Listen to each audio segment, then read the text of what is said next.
Boa tarde a todos, bem-vindos. Este é o primeiro dia do Stalaxios Talks 2020. Este primeiro painel é dedicado a como prosperar no novo normal. Esperamos contar convosco não só neste painel, mas também durante a semana, é todos os dias às 17. E teremos nos próximos dias também algumas conversas interessantes, mas o foco hoje é aqui com os nossos oradores convidados, a quem agradeço também a presença hoje.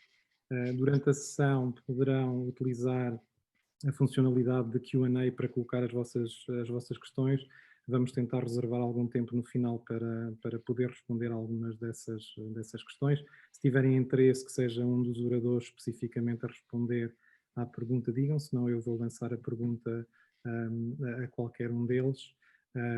E, entretanto, também no final da sessão vamos dar alguma informação sobre o que acontece depois do evento, nomeadamente algumas ideias que preparamos, não só um questionário de satisfação, mas também a possibilidade de vocês falarem com o consultor da Stalaxios sobre este e outros temas. Portanto, começava por me apresentar, sou Frederico Rodrigues, sou fundador e diretor-geral da Stalaxios desde 2008, e ia pedir também aos nossos convidados que se apresentassem, uma breve introdução com o nome, a função e também um desafio ou surpresa deste ano nesta temática em particular. Helga?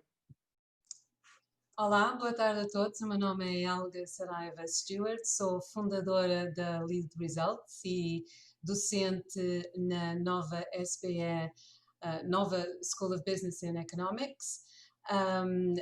Sou Sales Accelerator e nós apoiamos empresas, sales teams e profissionais nas vendas a alavancar mais resultados da prospecção.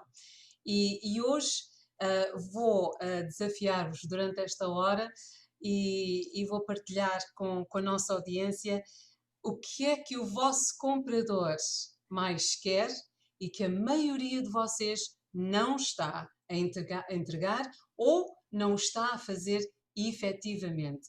E a segunda coisa é, eu vou dar umas dicas práticas para uma coisa que está a acontecer na prospecção que é o mais preocupante de momento para a maioria, eu diria quase 100% dos profissionais comerciais que estão responsáveis pelo desenvolvimento de novo negócio. Fiquem atentos. Obrigado. Rita? Ora, muito boa tarde a todos. O meu nome é Rita Coelho do Val, eu sou professora associada na Católica Lisbon, School of Business and Economics. Sou professora na área de comportamento do consumidor, marketing de serviço, a minha área de investigação é parte de Consumer Behavior. E além de outras funções, sou diretora académica dos programas de licenciatura e é nesse sentido que eu trago a minha surpresa deste ano e vos lanço um desafio enquanto empresários. A grande surpresa deste ano foi no contexto académico e foi a forma extraordinária como tanto o corpo docente como os alunos se adaptaram ao meio digital, ao ensino remoto, portanto foi algo absolutamente notável, que se aconteceu transversalmente na generalidade das escolas. E o grande desafio que deixo é um bocadinho à semelhança da Helga, é uma reflexão para vocês pensarem o que é que será que eu fiz na área do digital para melhor responder às necessidades dos meus consumidores e dos meus clientes. Obrigado. Miguel? Obrigado, Frederico, pelo convite e saúdo a organização do Stalaxios 2020 e é bom estar a partilhar e a fazer parte deste painel. Saúdo também todos os participantes que se estão a ver aqui bem, são 57 que se juntam a nós. Quem aqui a pensar em fevereiro deste ano que íamos estar a fazer eventos digitalmente. O mundo mudou mais nos últimos 180 dias, provavelmente, do que deve ter mudado nos 5 anos anteriores. O meu nome é Miguel Tendeira Roja, faço parte da equipa da Salesforce Portugal e também tenho ligações diretamente à sede desta multinacional americana em que trabalhamos na área do software. A minha grande responsabilidade é fazer os clientes, nomeadamente pequenas, médias empresas e algumas startups, escalarem e alavancarem os seus negócios através do digital.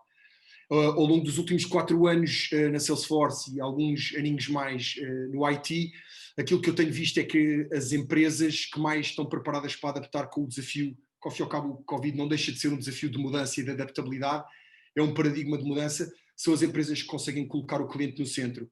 E desse ponto de vista, o desafio que eu lanço a todos os que estão presentes aqui hoje neste evento Stalaxios Talks entregues pela via digital, é manterem a mente aberta para o conhecimento que vamos partilhar durante esta sessão e mais do que estarmos à procura da resposta certa, aquela, digamos, bala dourada que às vezes procuramos ter no nosso arsenal de ferramentas, estarem sobretudo à procura de colocar as perguntas certas, que nos permitam aproximar mais do cliente e sobretudo evitar fazer alguns erros que temos visto algumas empresas fazerem, que depois dificultam muito melhorar esta relação com os clientes, numa fase de pandemia em que é cada vez mais difícil poder errar na experiência do cliente e ainda assim manter clientes. Obrigado.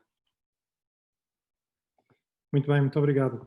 Portanto, vamos começar precisamente com a mudança do lado do cliente e do lado dos consumidores, e perceber como é que a pandemia em particular afetou a forma como as pessoas compram, como é que se ligam às empresas e aos produtos que as empresas vendem.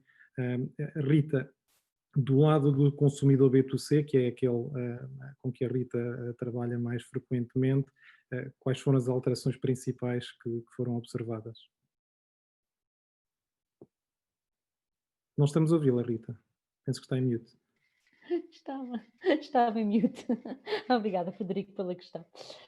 Então, é assim, este foi um tópico, foi um assunto logo do nosso interesse a nível da escola, mas eu tenho a vertente um bocadinho académica, porque sou professor numa universidade, mas também coordeno a Behavioral Research Unit da Católica, que temos várias áreas que fazemos investigação, e logo desde o início este foi um objeto, foi uma preocupação nossa. Portanto, nós fizemos 2 grandes estudos, fizemos um estudo ainda em pleno confinamento total, portanto, nós temos um painel de estudos online, conseguimos chegar, utilizando o digital, como o Miguel estava a dizer, conseguimos chegar com facilidade, neste caso, aos nossos clientes. E depois fizemos um estudo posterior, já numa fase já quase de saída de confinamento, para tentar antecipar um bocadinho o que é que os consumidores viam a nível de alteração de padrões de consumo e como é que eles viam a alterar o seu consumo. E os resultados foram muito interessantes. O primeiro foi inserido dentro do nosso Observatório para a Sociedade Portuguesa. Nós fazemos estudos com alguma frequência, portanto temos cerca de 1000 participantes cada vez que vamos à nossa base de dados a recolher dados. E aí o que nós identificámos foi que havia uma tendência, claramente havia uma alteração de hábitos de consumo, portanto os consumidores declaravam que iam alterar os seus hábitos de consumo, e com muito maior ênfase a nível de produtos mais saudáveis, mais sustentáveis e que pudessem ser partilhados com outros. Portanto, havia muito este sentimento de belongingness or de sharing with others, que é bastante interessante. Passado um mês e qualquer coisa, nós voltámos a recolher dados, desta vez já muito mais focados a nível de produtos e a nível de serviços, para perceber efetivamente quais eram as alterações específicas, e voltámos a identificar esta preponderância para o saudável e para o sustentável e para um bocadinho para o sharing, mas em particular conseguimos identificar 4 segmentos distintos. Eu acho que é importante mencionar estes segmentos, porque isto vem reforçar aquilo que eu digo aos meus alunos em sala de aulas, que é como é que isto se alterou? Depende, não é? Depende do mercado, depende dos consumidores. E o que nós identificámos foi 4 grandes segmentos oriundos do nosso painel, e que nós classificámos com diferentes nomes. Temos o consumidor, temos o ávido, e o ávido é um consumidor com maior poder de compra, que estava desejoso que o confinamento acabasse. Portanto, nós fizemos a recolha de dados 2 dias antes do confinamento acabar, o oficial, o estado de emergência. E, portanto, muito ávido de voltar ao mercado, voltar a comprar produtos muito hedónicos, produtos que lhe dessem prazer. Depois encontramos o segmento dos boémios, um segmento mais jovem, com menos poder de compra, muito voltado para também começar a consumir, mas mais atividades ao ar livre, de restauração, de bares, portanto uma coisa mais relacionada com o social. E depois também, como seria expectável, também encontramos aquele segmento que nós adoramos falar em período de Covid, que foi o consumidor básico, que é aquele que teve quebra no seu rendimento, que é aquele que diz que só vai consumir os produtos alimentares básicos, que não vai consumir nada de luxo, que não está preocupado com mais nada. E por último, encontramos um segmento muito interessante que nós caracterizamos como o segmento do Mindful, que é um segmento mais jovem, muitos deles estudantes, muito voltados para a educação e para a parte da cultura e querem enriquecer a sua educação. Portanto, isto diz o quê? Isto diz que não há um consumidor durante a época de Covid, nem vai haver um consumidor quando isto tudo acabar. Ou seja, nós vamos continuar a lidar com o mercado, com a heterogeneidade que nós já lidávamos antes. O que nós vamos observar enquanto empresas, e estamos a observar agora, já enquanto empresas, é que de facto os consumidores estão a mudar as necessidades de consumo, estão a mudar os seus padrões de consumo. E isto obriga as empresas a reinventarem-se e a terem que olhar e terem que olhar para o mercado de uma forma diferente daquela que olhavam antes. E, portanto, eu acho que quando me pergunta como é que viu afetado o comportamento do consumidor, viu de forma drástica, porque é um bocadinho o que o Miguel dizia há bocadinho, que se calhar em 180 dias alterou-se mais do que nos últimos 5 anos. O Miguel é mais novinho do que eu, costumo dar um exemplo um bocadinho assim mais alargado, não é? Que os últimos 15 anos se alargaram. Eu costumo dar o exemplo que há 15 anos não havia Facebook, não havia telemóveis quase, não é? Portanto, a realidade é um bocadinho diferente. Mas, ou seja, os consumidores estão a mudar os padrões de consumo, mas não estão todos a caminhar, e eu acho que isso é que é importante mencionar, para a situação do básico, está bem? Há o básico, mas há outros que querem consumir e para isso as empresas têm que estar muito atentas. É muito interessante. Eu até acho que estas categorias já existiriam, mas provavelmente com proporções diferentes, ou algumas se calhar nem apareciam no radar e agora aparecem, não é? E agora aparecem de forma muito visível, porque nós fizemos cluster analysis, muito, muito visível nas bases de dados. Helga, e como é que isto se reflete nas empresas enquanto compradoras e também enquanto vendedoras de produtos para estes consumidores? Então, eu se calhar começo por comentar um pouco o comportamento do comprador, e estou-me a referir principalmente ao comprador B2B.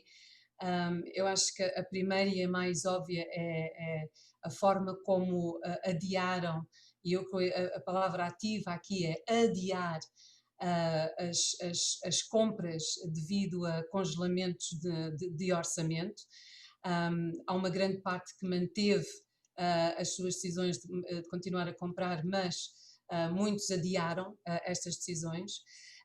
Uma grande parte dos nossos compradores escalaram, na verdade até escalaram, aumentaram as suas decisões de compra, mas devido a uma mudança de necessidades, portanto, houve empresas que, os seus clientes que pivotaram, desculpem se eu estou a usar aqui uma palavra que é pouco conhecida, to pivot, mas pivotaram os seus serviços e produtos e, portanto, estas empresas viram a oportunidade de satisfazer novas necessidades e, portanto, houve aqui para um segmento, um aumento das suas compras.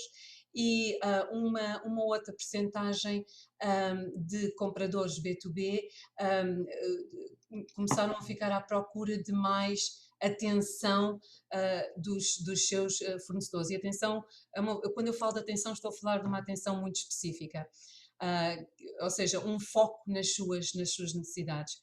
A pandemia absolutamente veio afetar a forma como o consumidor final compra, não é? Por causa do confinamento, por causa de razões de segurança e de saúde, etc.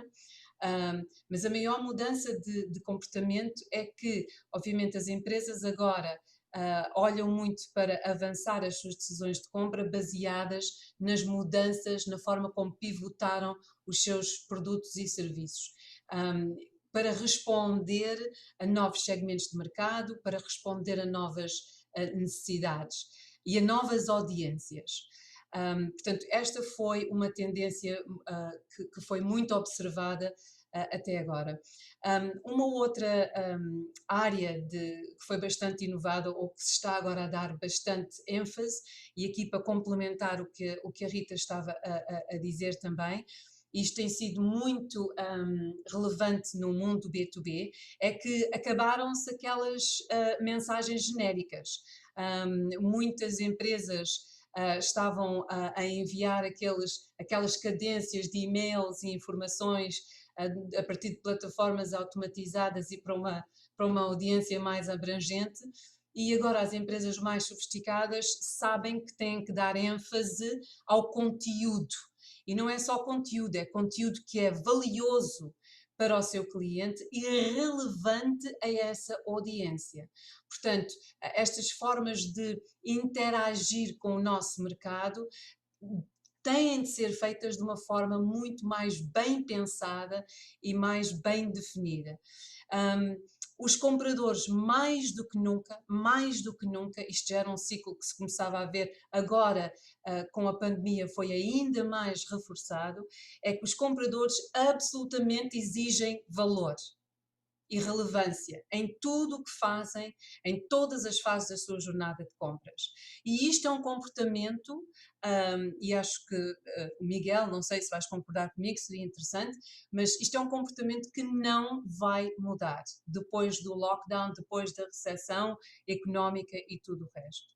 Portanto, estes são alguns dos maiores, das maiores diferenças que vimos no mundo do nosso comprador. No mundo dos vendedores, obviamente, uma grande situação que nós vimos acontecer foi que, e aqui muitos colegas vão ter empatia com esta situação, de um dia para o outro, praticamente o seu pipeline reduziu a quase zero, em muitos casos, infelizmente. E obviamente, interagir com os clientes tornou-se algo um pouco diferente, porque nós deixamos nos basear muitas das reuniões que tínhamos em pessoa para a plataforma digital. E o que aconteceu e o que está a acontecer e o que eu vejo acontecer, não só na minha capacidade de estar a gerir um ecossistema da área das vendas na nova SPE em Carcavelos e, portanto, a falar com muitos clientes B2B acerca destes novos requerimentos, digamos, dos seus comerciais, é que muitos não estão à vontade com a venda virtual. E isto é uma tendência que vai continuar.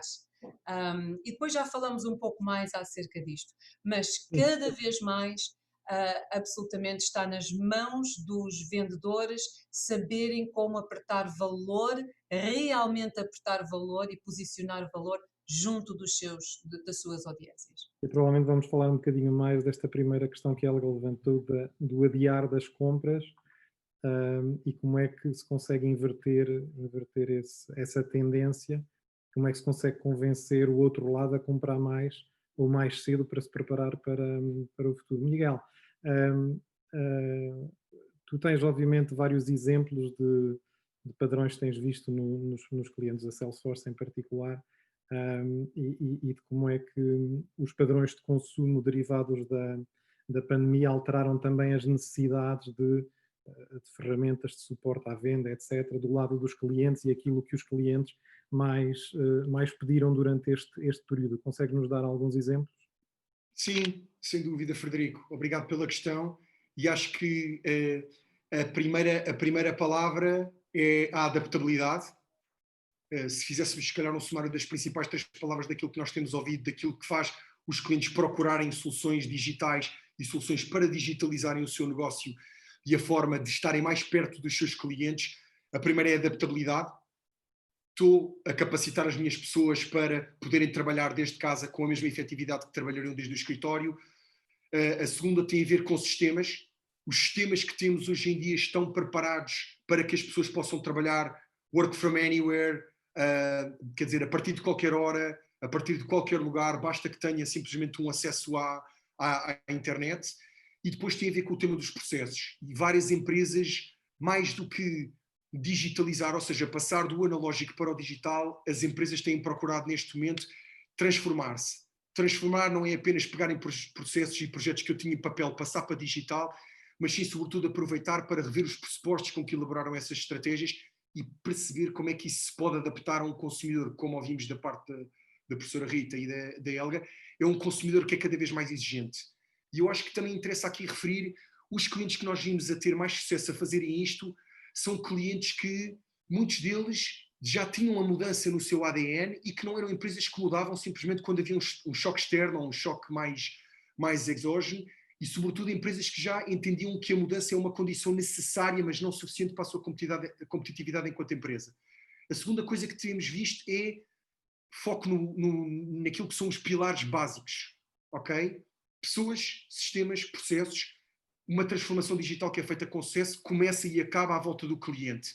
Já não há aquela questão de como é que vamos interligar as nossas atividades de engajar e capturar leads ou potenciais clientes, converter esses clientes e depois manter esses clientes satisfeitos e fazê-los crescer. Eu acho que as empresas bem-sucedidas que nós vimos em qualquer setor, B2B ou B2C, tinham presente que 80% da decisão de compra continua a ser feita com base num fator, que é a experiência. Essa experiência, o que é que aconteceu? Passou a ser largamente feita com base em interações 100% digitais. Portanto, temos os nossos diretores comerciais e forças comerciais a saberem usar devidamente as ferramentas de conferências digitais, web calls via digital. Se sim, vão ser mais efetivas, se não, vão ter que ser capacitadas para tal.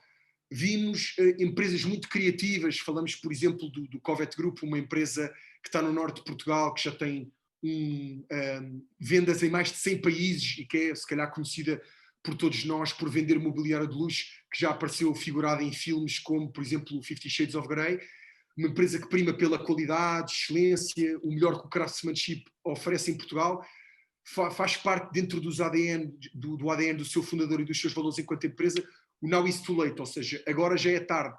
Sempre a mudança fez parte da sua maneira de comunicar com os clientes e eles adquiriam grande parte dos seus clientes através das principais feiras e eventos que faziam em Paris, na Maison Objet ou até no Salone del Mobile em Milão. Essas feiras hoje em dia já não existem. O que é que eles fizeram? Uma passagem para o canal 100% digital em que influenciam arquitetos, construtores, audiências muito qualificadas e sofisticadas que entendem, voltamos ao tema da Elga, o valor da sua proposta, não é? E que estão preparadas para pagar o diferencial versus soluções que são feitas para a gama média do mercado. Portanto, esta empresa não diluiu o valor, esta empresa foi sim à procura daqueles nichos de cliente que agora passaram a comprar de forma digital e apostou claramente em hiperpersonalização em escala, em capacidade de conhecer e segmentar intimamente a sua base de clientes e, sobretudo, ter sistemas que permitiam aos seus comerciais não apenas vender um produto de qualidade excepcional, mas também dar uma experiência ao cliente que também fosse em linha com esse mesmo produto. Eu, por acaso, ouvi um exemplo muito interessante do CEO da Rituals, que é uma empresa que vive muito da experiência in-store, não é? Da experiência das pessoas que vão à loja e cheiram e experimentam, etc. E como eles se viram aflitos com a pandemia, estavam a abrir 25 lojas por mês em todo o mundo, com investimento brutal, e viram-se impedidos de ter os clientes em loja, e o que eles fizeram foi começar a distribuir os produtos e a experiência em bicicletas à casa do cliente. E o que é interessante nisso é que, como estavam os dois a dizer, o que eles estão a fazer agora já não vão deixar de fazer, porque teve tanto sucesso. Estamos a falar Amsterdão, por exemplo, onde as pessoas costumam andar de bicicleta, não é? Teve tanto sucesso que os clientes até gostaram mais do que ter que ir à loja experimentar os produtos. Isto leva-me aqui a outra pergunta para a Rita. Exemplos destes são claramente uma alteração de paradigma, mas pensando outra vez na experiência do cliente, não é? Portanto, aqui a base desta ideia foi a experiência do cliente e a necessidade de esgotar estoques que tinham em loja e que não estavam a ser esgotados, obviamente. Mas quais são os desafios que as empresas e as equipas de marketing das empresas e de vendas têm neste período Covid, e agora que estamos outra vez a entrar neste período de alguma menor capacidade dos consumidores estarem na rua? Frederico, eu acho que esse exemplo da Rituals que deu é um exemplo muito interessante. Eu não sabia que eles tinham estado a fazer isso, mas de facto tenho recebido muitos e-mails personalizados deles a tentar apelar aos sentidos e à experiência. E sublinham uma questão que é muito importante para as empresas, que é nós como consumidores, isto não tem a ver apenas com o confinamento, isto tem a ver com o evoluir dos últimos 10 anos. Nós somos cada vez mais consumidores muito exigentes e que queremos muito mais do que além do produto e do serviço. Aliás, eu costumo dizer que os produtos e o serviço, na forma de nos diferenciar, é tipo uma cebola. Portanto, nós temos o centro da cebola, não é? E a nossa capacidade de ir acrescentando as várias camadas da cebola, que faça uma cebola grande, é o que nos diferencia enquanto organização. Os meus alunos conhecem bem o exemplo da cebola, que eu estou sempre a falar nas várias camadas da cebola. E pronto, o que nós observamos neste momento é, de facto, há um grande desafio. Claro que há um grande desafio, não vale a pena nós fingirmos que não há um desafio. Porquê? Porque as empresas como a Elga e o Miguel também já referiram, enfrentam alterações profundas, tanto ao nível do processo de decisão, como ao nível da composição dos seus consumidores e clientes, além de todos estes constrangimentos, não é? Quer dizer, uma empresa como a Rituals está muito assente na loja, no brick and mortar, de repente do dia para a noite viu-se confrontada com a necessidade de reinventar a sua forma de chegar aos clientes, não é? Porque já não podia apelar aos sentidos da mesma forma que o fazia anteriormente. E, pronto, claramente há aqui uma necessidade de uma reinvenção. E há uma necessidade de constatação de que o status quo que nós estávamos habituados dificilmente voltará a existir. Eu tenho observado com bastante curiosidade estas manifestações da parte da restauração e da parte da hotelaria, porque querem o reembolso em função do período homólogo e não em função dos 180 dias, porque aquele é que era o ano de referência. Esqueçam, aquele ano de referência já não existe, mudou, o mundo mudou, não é? E, portanto, como o mundo mudou, nós temos que perceber que nós não vamos voltar, não vale a pena continuarmos a lamuriar que chatice que o mundo mudou, que aborrecimento face ao meu período homólogo e isto está muito pior. Porque o que nós temos é que ser capazes de, eu gosto muito desta expressão, os meus alunos também conhecem, que é o subir ao topo da montanha. Eu acho que esse é o grande desafio neste momento. E o subir ao topo da montanha significa que nós temos que ser capazes de nos libertar um bocadinho destas picuinices do dia-a-dia, ou seja, estamos todos a maior parte das empresas está a enfrentar grandes desafios, não todas, porque as empresas, tal e qual como os consumidores, também houve umas que saíram muito bem e houve outras que saíram pior, também não podemos generalizar que todas as empresas estão mal, mas têm necessidade de subir ao topo da montanha, tá bem? E ao chegar ao topo da montanha, eu acho que aqui é o grande desafio e isto tem que ser feito internamente, isto não é uma coisa que possa ser imposta, ou seja, não é um CEO que pensa lá no seu gabinete de vidro o que é que vai fazer dali para a frente e depois disso agora vocês aí em baixo executem. Portanto, isto deve-se envolver as várias camadas da hierarquia da organização e a pensar onde é que nós queremos estar, não é? Onde é que nós queremos estar daqui a um ano. E para nós estarmos daqui a um ano e daqui a 2 anos, daqui a 3 anos, o que é que nós vamos ter que fazer hoje? E, portanto, e para isso significa que nós vamos ter que perceber as necessidades dos clientes hoje, tentar antever as necessidades dos consumidores no futuro e temos de estar dispostos a sair da zona de conforto. E o que me surpreende nas entrevistas quando estou a observar televisão, quando estou a ver televisão, sim, Miguel, porque eu ainda vejo televisão, eu sei que a sua geração já não vê muito, mas eu ainda vejo. Não é? A Alga também vê, mas a questão eu fico muito surpreendida, não é? As pessoas estão-se a queixar, isto está muito mal, está muito pior do que era antes. Tivemos 6 meses, 8 meses para nos adaptarmos, não é? E estamos pior, temos que nos adaptar. E, portanto, é necessário que nós nos sejamos capazes de afastar, que as nossas equipas de marketing e de vendas e que a nossa equipa, as nossas empresas como um todo, sejam capazes de se afastar destas dificuldades diárias e se calhar vamos esquecer o IVA e se calhar vamos ter que esquecer os ordenados, o subsídio de Natal por um tempo. Aliás, eu costumo dizer aos meus alunos que da mesma maneira que nós marcamos na nossa agenda reuniões com o fulano X e com o fulano Y, também devíamos ter na nossa agenda reuniões marcadas para pensar, para subir ao topo da montanha, só para pensarmos, está bem? Amanhã, entre as 2 e as 5, eu só vou pensar para onde é que eu quero ir, vou pensar o que é necessário fazer e vou pensar do que é que eu me tenho que munir, não é? E, portanto, o munir-nos, e o Miguel sublinhou isso muito bem, que é munir-nos dos... Aliás, eu tomei nota daquilo que o Miguel disse, era a adaptabilidade dos sistemas e os processos, não era? Nós temos que nos munir, o quê? Eu faço uma nuancinha um bocadinho diferente, que é das pessoas certas, está bem? E as certas aqui é muito relevante, não têm que ser os melhores alunos, não têm que ser os melhores vendedores, mas podem ser aquelas pessoas que em período de constrangimento vão ser capazes de se adaptar e vão ser capazes de reagir, portanto as pessoas certas é um conceito muito importante. Temos que nos munir também de todos os mecanismos de suporte, e aqui entra IT e entra muito mais do que IT, está bem? Por exemplo, no caso da Rituals entrou as bicicletas, também foi um mecanismo de suporte, não é? Entra toda a parte da IT, de software, que é necessário, o que é que eu tenho que munir os meus colaboradores para eles conseguirem, de algum modo, ser bem-sucedidos neste novo mercado. E depois temos que nos munir de uma cultura orientada para a mudança, de uma cultura que a mudança vai ser valorizada. E não devemos ter medo, isto é uma coisa que eu observo muito nas nossas formações intra-empresas, formações de executivos, que é, às vezes as empresas dizem, eu até gostava de fazer isso, mas eu não sei como é de fazer, ou não tenho nenhum departamento que o sabe fazer.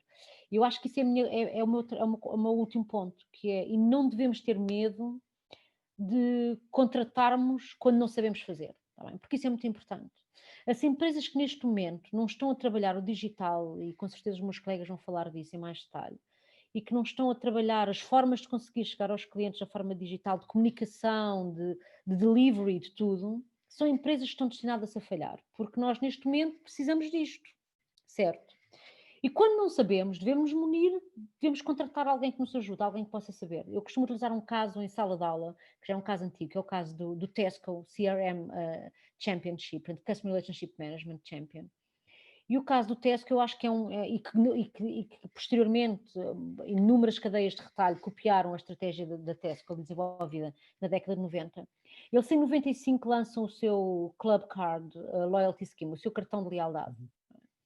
E em 95, isto para os meus alunos mais novinhos, eles acham que eu sou da época dos dinossauros, não é? Porque eu digo-lhes que em 95 tínhamos computadores de 32 megabytes ou de 64 megabytes, que não sabíamos o que era um giga, nem um tera, não existia. E aí eles põem-se a fazer contas, não é? Mas o facto é que assim, nós não tínhamos, as pessoas não tinham internet em casa, estava a surgir o e-mail, não havia internet quase. E em 95 eles tinham 8 milhões de transações por semana. 8 milhões de transações por semana para trabalhar. E eles não tinham capacidade interna para o fazer. Portanto, e eles perceberam que se eu quero estar no negócio do CRM, que se eu quero estar no negócio em que eu vou ser capaz de personalizar as minhas ofertas e segmentar o mercado, etc., eu tenho que encontrar quem me faça. E é nessa altura que eles subcontratam, fazem um outsourcing. Da Danhambi, que depois compram a seguir, não interessa, é uma história gira, mas isso fica para outras núpcias. E, portanto, isto significa o quê? Isto significa que nós temos que ser capazes de nos adaptar, de subir ao topo da montanha, termos as pessoas certas, termos os sistemas de suporte, termos a cultura e termos a humildade de reconhecer que quando não sabemos fazer, há de haver alguém out there que sabe fazer. E esse alguém pode nos ajudar. É muito melhor ter esse alguém a ajudar-nos e encararmos isto como um investimento do que continuarmos metidos no nosso casulo a lamorear-nos que não sabemos como havemos de fazer e que não sabemos como é que havemos de subsistir no mercado. Sim, isso faz todo o sentido. E Helga, eu retive aqui 2 pontos, um do Miguel e outro da Rita. O da Rita de escolher as pessoas certas, o do Miguel de adaptar-se a esta nova forma de vender no digital e de haver pessoas que não sabem vender no digital porque estavam habituadas àquela relação pessoal e do almoço ou do golfe, etc. Como é que se faz esta transformação? Faz-se a transformação mudando as pessoas e escolhendo outras pessoas, ou também formando as pessoas e capacitando-as para poder fazer esta transição? Eu acho que as duas. E deixa-me só fazer só aqui um parentezinho aqui em relação ao que a Rita disse. Rita, eu passei 25 anos em Londres e que saudades eu tenho dos loyalty cards, que são cartões de lealdade de empresas, não só retalhistas, mas que realmente nos davam valor. E não depois de gastares 500 euros, tens direito a 50 cêntimos off no teu cartão. Pronto, isto é só, desculpa, eu tive que deixar esta frustração cá para fora. Pronto, Frederico, desculpa, as duas coisas, tem de haver nós temos de ter coragem, concordo com a Rita, as empresas têm de ter coragem, porque infelizmente a área das vendas é uma daquelas áreas que historicamente carrega muitas pessoas que caíram na área e se viram na área e não são necessariamente as pessoas mais adeptas a este tipo de profissão. E ainda é uma profissão com muito, muito, muito estigma que nós estamos, na Nova, estamos a tentar ultrapassar e mostrar uma cara muito mais sofisticada das vendas. Por isso, absolutamente a formação e levar esta formação a sério, porque, como eu digo, existe muito, muito estigma, acho que há uma ou outra exceção de indústria onde este estigma nas vendas não acontece, por exemplo, software ou tecnologia, mas de resto é tudo praticamente a mesma história e os setores partilham esta história de olha, vamos contratar vendedores e eles depois que se desenrasquem. E treino, vamos dar treino, peço perdão Rita se isto não concorda comigo, mas treino para marketing e nos profissionais de marketing tem muito mais peso e é considerado muito mais valioso e os vendedores que se desenrasquem porque eles têm que estar a falar com clientes e a vender. E isto claramente só leva a um caminho, que é ao desastre, não é? Se me permite, Frederico, eu dou também aqui, complemento aqui também em duas áreas, uma na área das vendas e outra, eu nem quero tentar na área de marketing, mas mais relacionada com marketing. Aqui alguns desafios que eu acho que merecem ser salientados para as empresas B2B. Acho que isto são grandes tendências que nós vamos ver acontecer a partir de agora. Nós já temos estado a ver isto, mas a partir de agora vamos ver isto mesmo a acontecer com força, e uma delas nas vendas é este shift, uma transição para o inside sales, o virtual sales positions. Até agora as posições mais tradicionais nas vendas são o que nós chamamos os field sales ou outside sales, portanto isto são pessoas obviamente que saem do seu escritório para ir visitar os clientes, mas estes últimos 5, 7 anos nós temos estado a ver um crescimento de inside sales, que são aquelas equipas que fazem as vendas dentro, online, digamos, remotamente, virtualmente. Portanto, isto é uma tendência que vai absolutamente continuar. Uma outra é que eu não quero deixar os nossos colegas aqui presentes hoje esquecerem-se do que mais difícil às vezes do que vender é comprar. Há uma estatística, Miguel, tu conheces esta estatística super bem, tal como eu, que 57% dos compradores a maior parte dos compradores já avançaram muito no seu processo de decisão de compra antes de contactar um vendedor pela primeira vez. 57% da sua jornada de compra já está feita, já está encaminhada antes de fazerem o primeiro contacto com o comprador. Ora, agora ouçam esta que me deixou ainda mais surpresa. 65% dos compradores dizem que demora a mesma quantidade de tempo até estarem prontos para contactar um vendedor pela primeira vez que o tempo que estimaram para o processo de compra inteiro. Ok? Portanto, muitas vezes o que acontece e as razões por que os nossos compradores têm tanta dificuldade neste processo não é necessariamente pela habilidade do vendedor em vender, mas sim pelas dificuldades do comprador em comprar. Por isso é muito importante para nós, vendedores e empresas vendedoras, criarmos não só o client experience, que o Miguel mencionou antes brevemente, mas ajudar os nossos clientes a comprar durante cada passo da jornada. Um outro desafio, e eu prometi no princípio, esta era uma das coisas que eu queria partilhar com vocês. O que eu estou a ver no mercado, que os profissionais nas vendas estão a ter mais problemas, especialmente para aqueles que precisam de continuar a encher o seu pipeline, é lidar com objeções. As objeções e a forma como se lida com as objeções mudaram. Os seus clientes, os seus prospects estão a tirar novas coisas para a mesa e quando antes já não se sabia muito bem lidar com objeções, agora ficou tudo virado ao avesso e ainda se tornou um maior problema. Não só nós temos que posicionar valor com os nossos clientes, o que muita gente não faz, eu já mencionei isto, muita gente não sabe comunicar, identificar e comunicar o valor que representam para os seus clientes. Este é o exercício número 1 para qualquer empresa. Para qualquer empresa. Isto é incontornável. Para qualquer empresa não saber identificar realmente o valor que representam no seu novo mercado, nas suas novas audiências, da forma como pivotaram o seu negócio. E reconhecer e saber lidar com objeções de uma forma efetiva e profissional sem ser defensivo é extremamente difícil, especialmente nesta cultura, na nossa cultura portuguesa. Por fim, queria só mencionar que sim, tem havido uma grande transição, mesmo no B2B, para o e-commerce. Isto é algo que eu lembro-me ainda em Londres, já se começava a ver muitas das maiores empresas a começarem a transformar os seus sites com áreas de self-service, porque os clientes querem poder falar menos, querem poder chegar e serem servidos de uma forma mais rápida, mais fluida, com menos intervenção possível.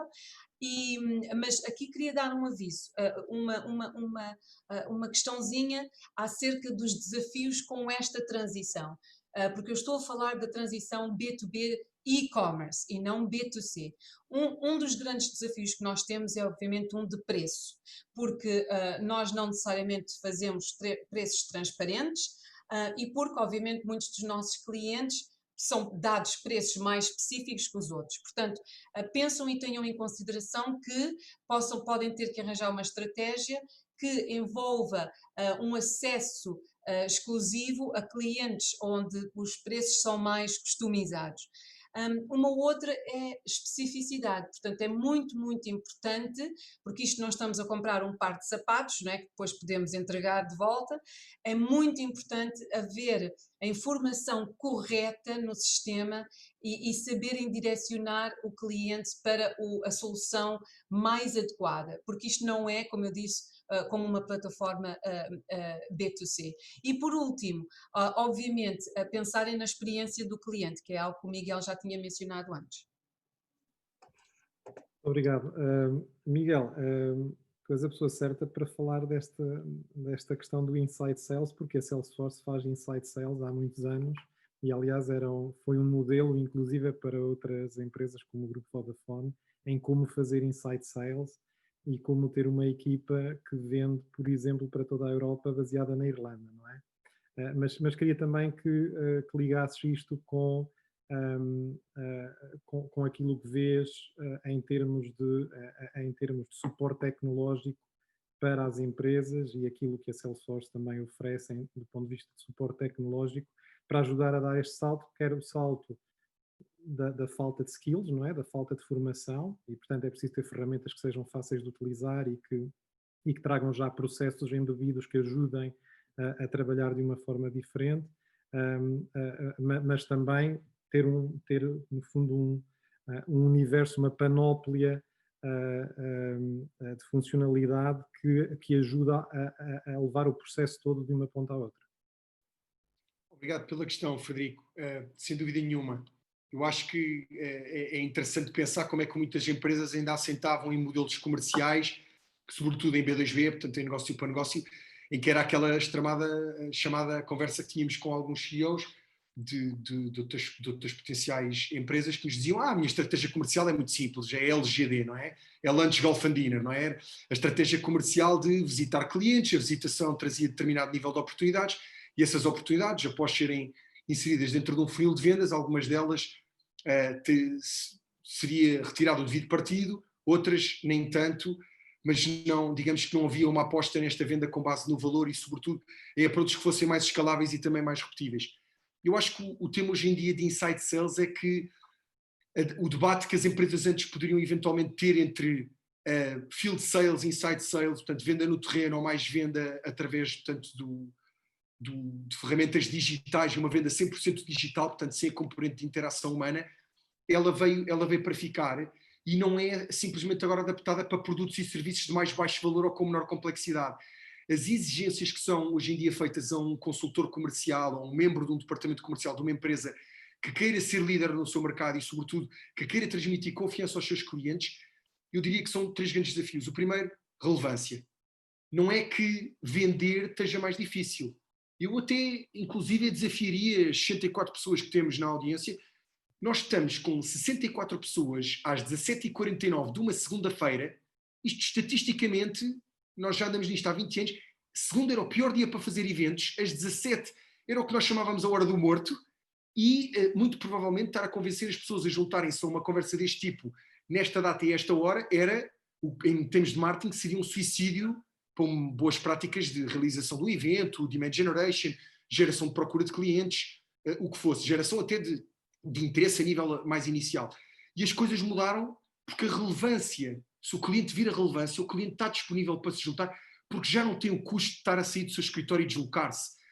Há estratégias interessantíssimas que temos visto este ano acopladas com bons modelos de Inside Sales, empresas a fazerem webinars de nicho, como para este tipo, portanto não é um concerto em que é para 1000 pessoas, mas tentamos atrair 50, 80, 100 pessoas qualificadas, uma audiência muito bem curada, que já sabe exatamente para o que é que vem.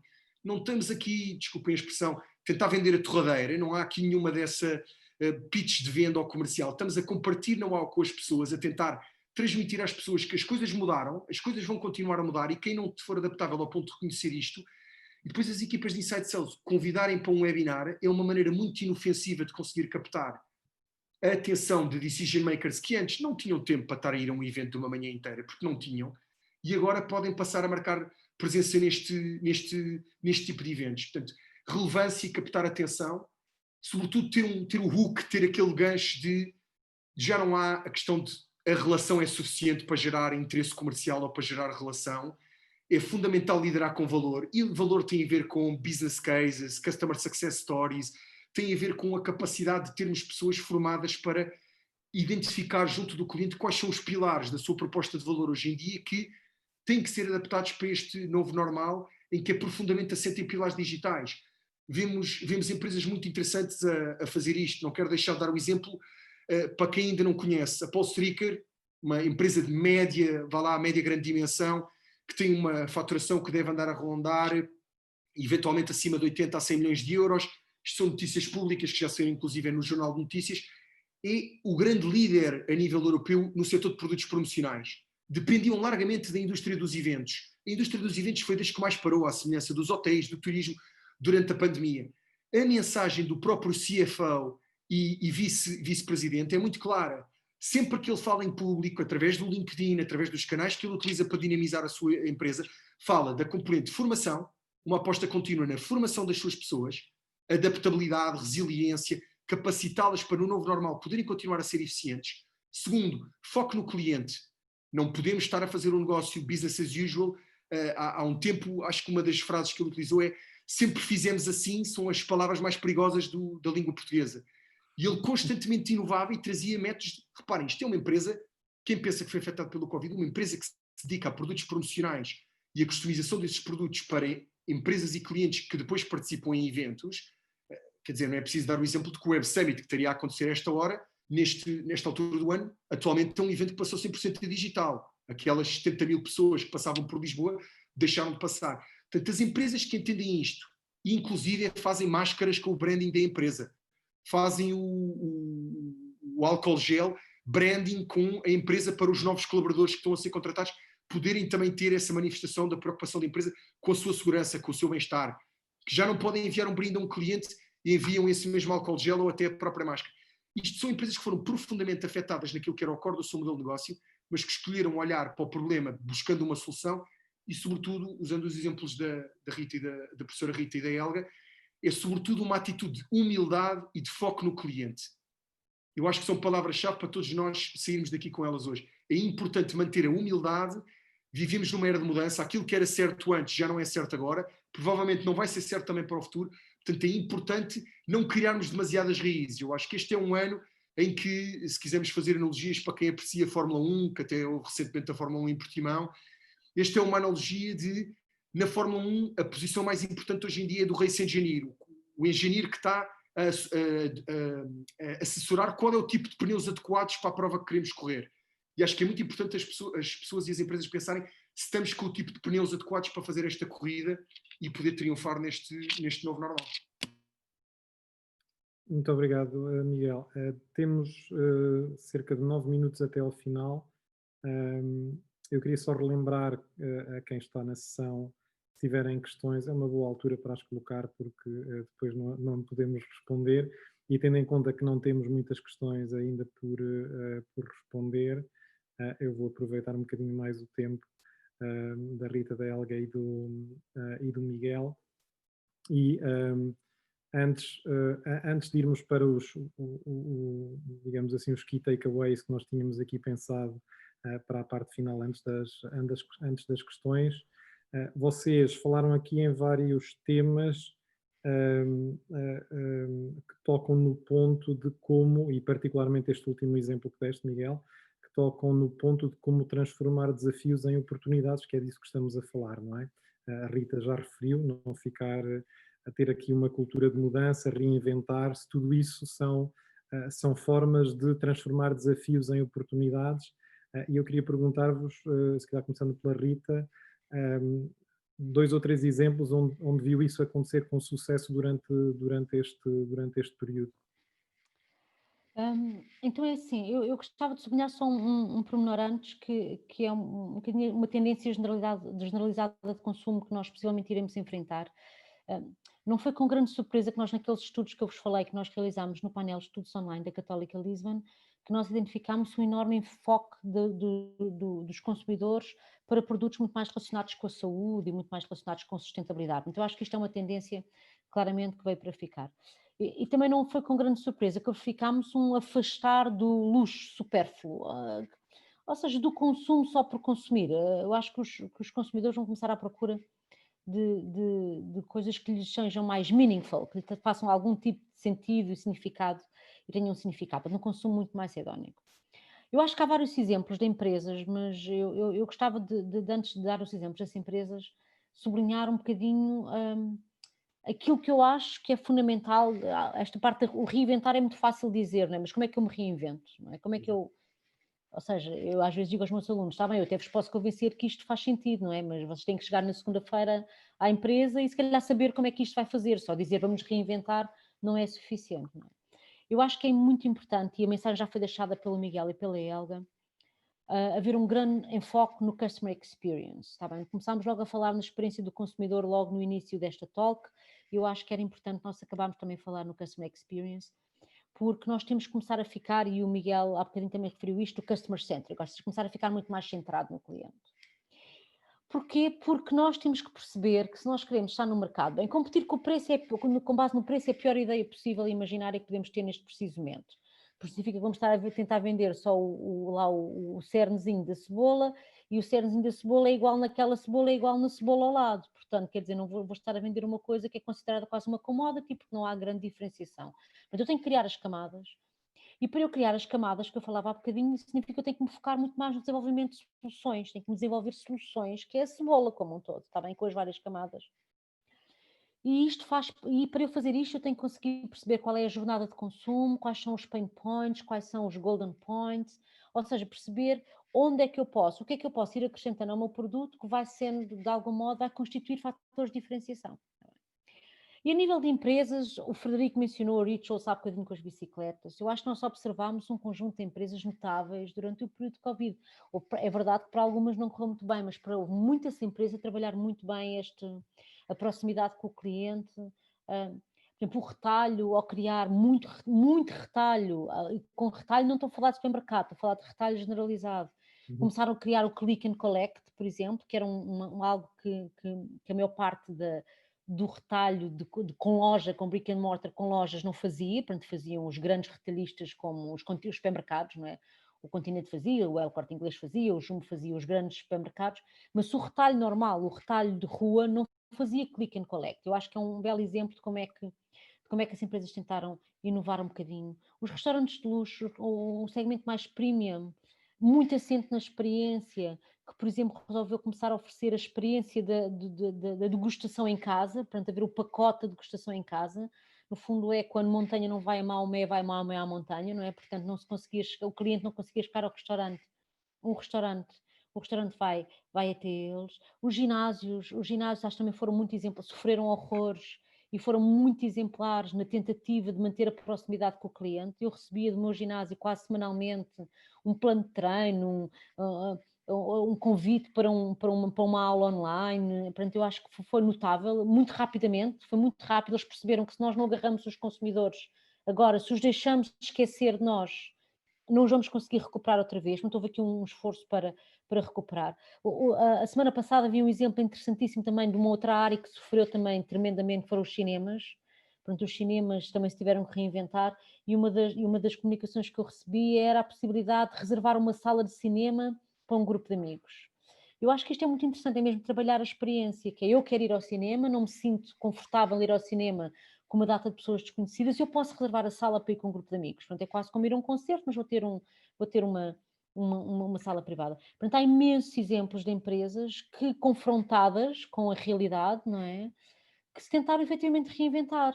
Agora, perguntam-me vocês, será que isso é suficiente para elas manterem os seus cash flows antigos, etc? Não sei, mas é uma oportunidade para se reinventarem e para pelo menos tentarem subsistir nestas épocas atribuladas e por mares nunca antes navegados como os que nós estamos a navegar agora. Muito bem, obrigado, Rita. Helga, vou pedir-lhe para responder a uma pergunta que foi colocada e que vem de encontro àquilo que estávamos a discutir, e é uma pergunta prática. Como é que um vendedor B2B consegue dar a volta a uma objeção de uma venda em contexto de pandemia, que presumo que seja um grave problema a todos. A ideia que uso sempre é que é aproveitar esta fase para fazer transformações e para, obviamente, é preciso ter cash flow que permita, não é? Mas como é que se convence um cliente a fazer essa transformação nesta fase? Eu tinha dito, não tinha, que esta é uma das maiores preocupações neste momento para os profissionais, e agradeço a questão, muito obrigada. Obviamente isto é uma área que eu trabalho imenso, não só nos programas que dou na Nova, mas também nos programas que eu tenho com clientes. E as objeções são complicadas, porque existe um mindset por detrás das objeções e de como lidar com as objeções, ok? Absolutamente existe um mindset e depois existe uma forma prática, eu até vou ter a coragem de chamar uma metodologia que nos ajuda a ser muito flexíveis, e de forma a que possamos responder a estas preocupações, porque é isto que objeções são. Objeções são meramente preocupações da parte do cliente, e a ultrapassar estas preocupações de uma forma muito, muito profissional, construtiva e positiva. Aqui deixo 3 pontos genéricos e importantes, que o número 1 é, aliás, antes destes 3 pontos, antes de tudo, nunca, nunca, mas nunca sejam defensivos perante uma objeção. Nunca o façam. Mesmo quando vocês acham que talvez não estão a ser defensivos, pratiquem, olhem-se a si próprios, ok? Gravem a si próprios a lidar com objeções, porque muitas vezes aquilo que nós achamos que não estamos a fazer, na verdade estamos a fazer. Portanto, a última coisa que podem fazer, que devem fazer, é ser defensivos. Primeiro, reconheçam que isto é uma preocupação para o cliente. Portanto, não tentem se desviar ou ser espertinhos ou espertalhões a lidar com objeções. A pessoa está a pôr um ponto, até pode não ser da forma mais amigável possível, mas reconheçam, por favor, que isto é uma preocupação para a pessoa. Depois, o que é importante, número 2, é tentar ir para além o que está por detrás desse problema. Ora, isto é uma falha que eu diria a maior parte dos profissionais nas vendas fazem e sem se aperceber. É que normalmente os profissionais comerciais o que tentam fazer é vender uma cura para o sintoma. Miguel, entendes? Rita, entendem o que eu quero dizer?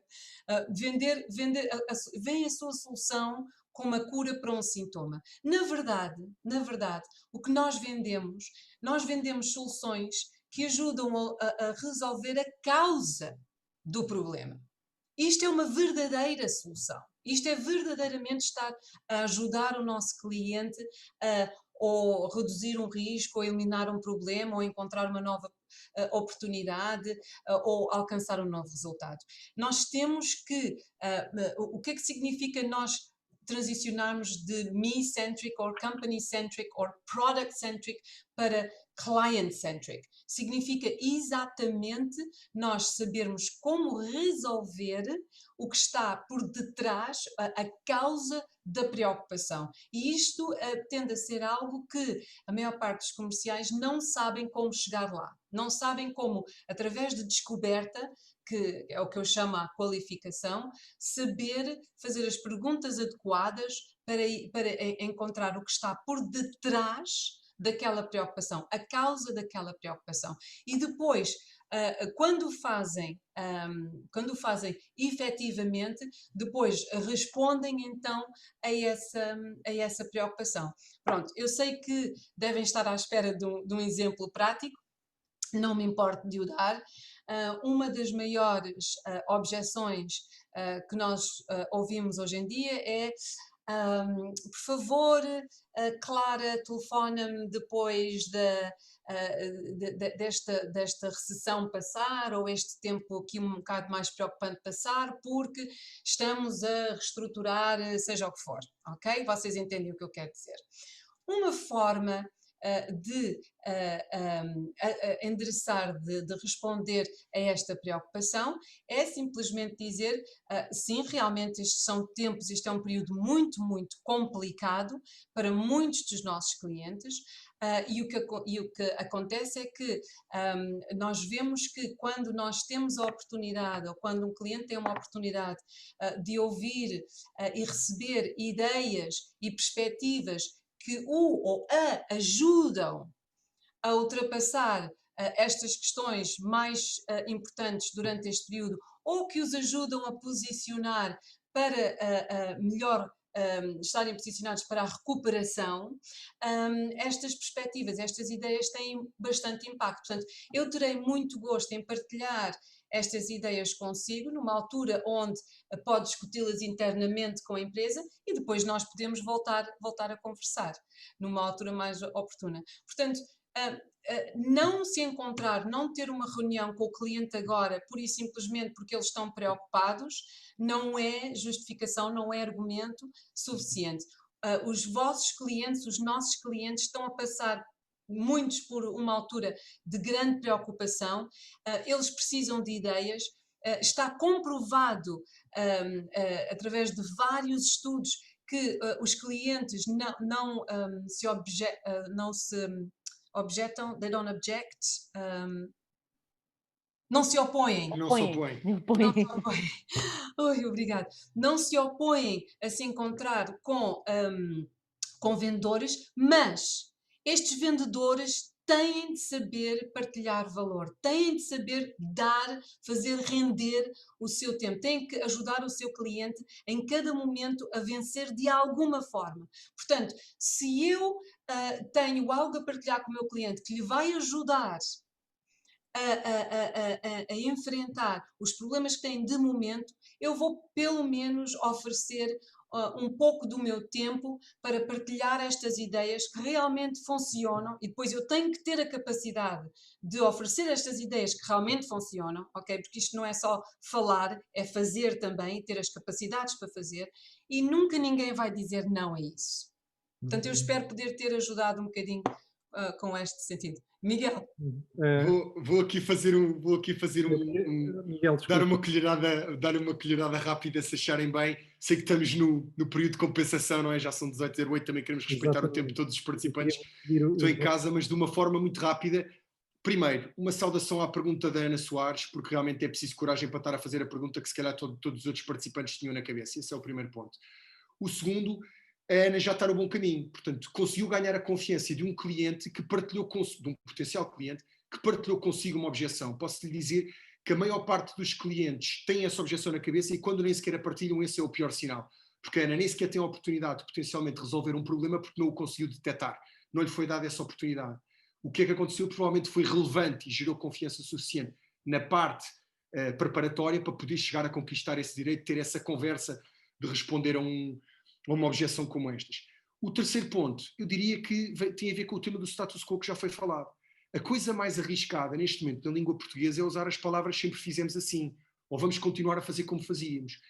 Se o seu produto, a sua solução, a sua oferta se inclui dentro de um paradigma de mudança que ajuda o cliente a ficar mais perto dos seus clientes finais e de se poder melhor relacionar com eles, ou de fazer isto com melhor agilidade, com maior dinâmica, eu conheço empresas que não renovavam ou não apostavam na sua digitalização já há alguns anos e que apostaram agora porque disseram: oh, Miguel, nós tivemos a viver o melhor período económico desde 2012 até 2020, em 8 anos, não é agora por causa de um ano mau que eu não invisto, é ao contrário, é quando os outros estão a desinvestir que eu tenho que investir, que é para quando tudo isto terminar e tivermos a ver a luz ao fundo do túnel, eu estar muito melhor preparado do que os outros e poder estar em muitas melhores condições que os outros.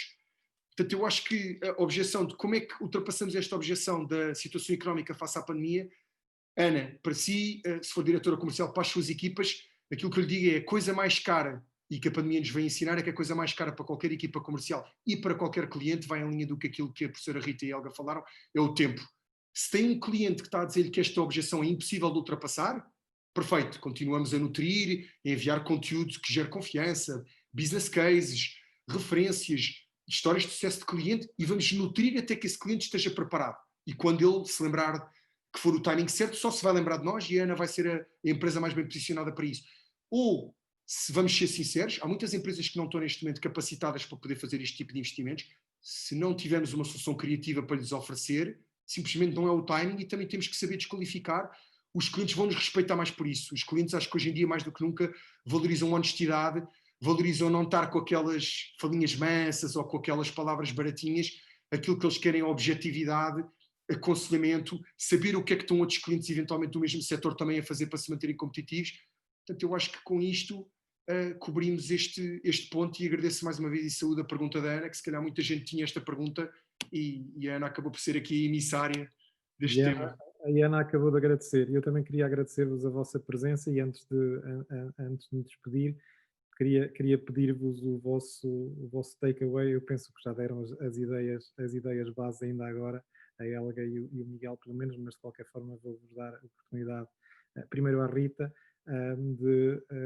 depois desta conversa, qual é que é, numa frase, a principal recomendação para quem nos estava a ouvir?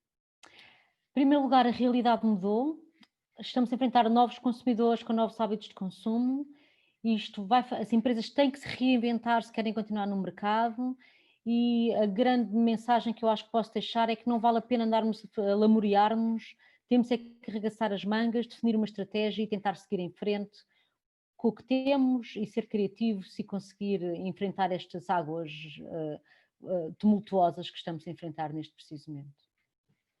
Helga? Obrigado, Rita. A grande mensagem a mensagem mais forte do meu ponto tem mesmo a ver com apostar na formação. Infelizmente, muitas empresas acham que a competitividade da sua empresa não está correlacionada com as atividades de desenvolvimento das competências das suas forças virtuais, das suas equipas comerciais, e desvalorizam a formação e subinvestem nesta área. E isto é a maior causa da falta de sucesso em mercados difíceis. Não se esqueçam que vender durante uma economia estável e booming, okay, não é difícil e não é bem vender. Saber vender é quando se consegue vender quando as economias estão mal.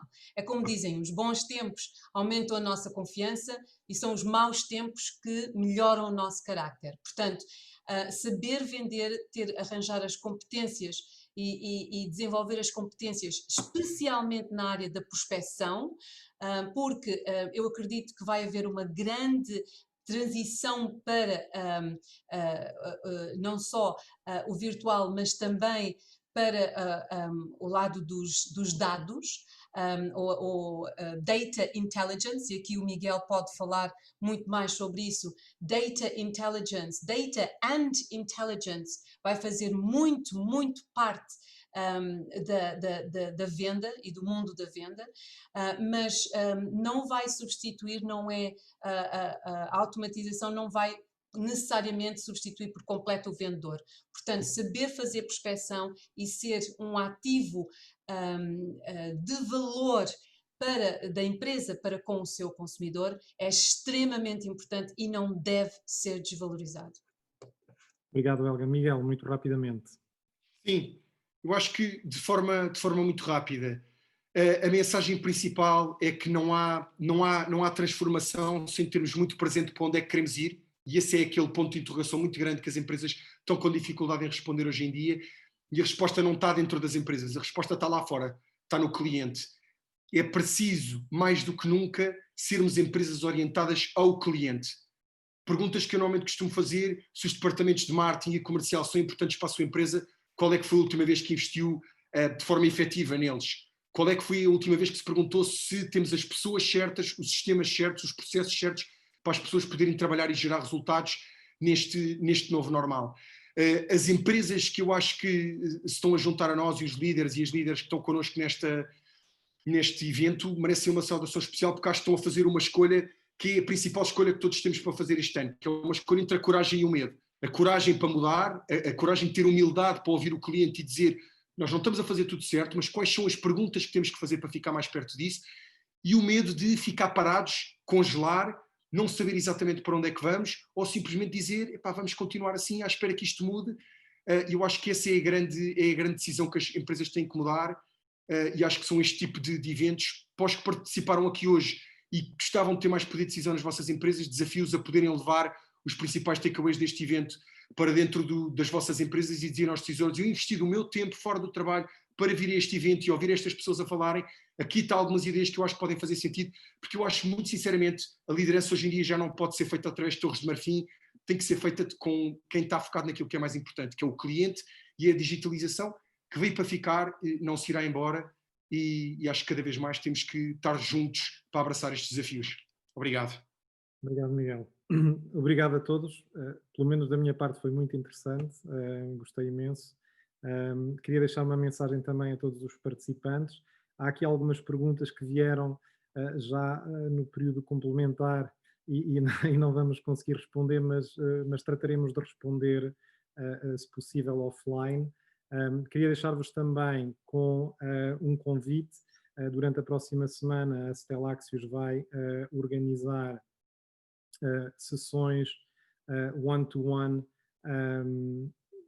o que chamamos one-to-one talks, para quem estiver a assistir a este evento, não só a sessão 2, mas também as sessões dos próximos dias. Vamos disponibilizar tempo de um dos nossos consultores para falar de um tema que seja do vosso interesse, associado a marketing ou vendas ou qualquer outro dos tópicos que vamos ter durante o resto da semana.